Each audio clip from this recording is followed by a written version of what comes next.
يوم جيتك ابغى اعرف وش حالتك، وش تبي يا استاذ محمد؟ سلامات اول شيء.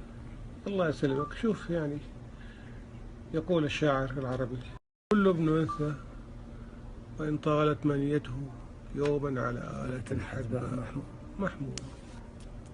وأنا الآن محمول، وأنا الآن محمول، ويمكن الخلع. لا بطولة العمر يا سيدي، بطولة في العمر. طاعة الله، ولكن خلاص. وأنا الآن محمول، ويمكن الخلع. لا بطولة العمر يا سيدي، بطولة في العمر. طاعة الله، ولكن خلاص. بن فهد. فيصل بن فهد حيكون على أول الداخلين إلى الجنة بإذن الله يا رب. أعماله الكبيرة الطيبة. دورك ويكلمك من اللاعبين، من الإعلاميين، من زملائك. والله أنا آسف على هذا السؤال.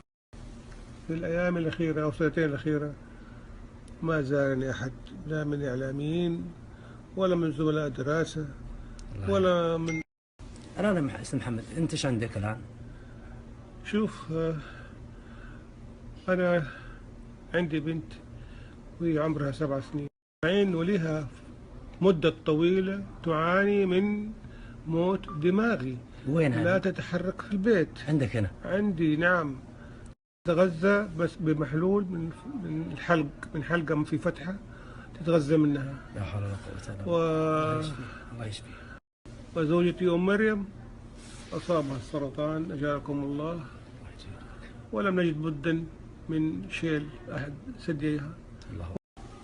وأنا حاليا أعاني من يعني ضعف قوي جدا في النظر وعدم الحركة، ولا أتحرك إلا في عربية.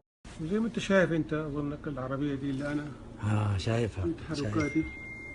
أما البول سواء كان من الأمام، أما البول فأنا أقول في المكان الذي أجلس فيه.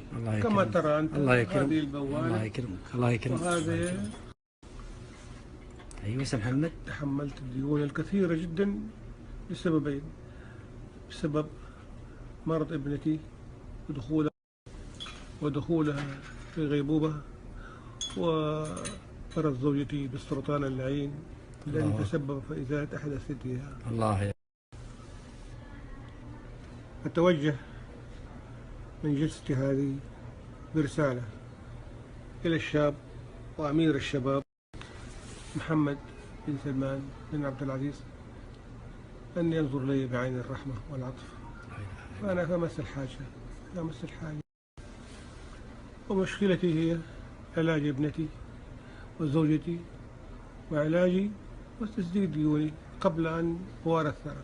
أنا بحط حساب الأستاذ محمد لأنه فعلا مديون، وبنته تعبانة هنا في حالة إغماء، وزوجته مريضة بالسرطان. اللي بيتبرع له واللي بيعطيه لوجه الله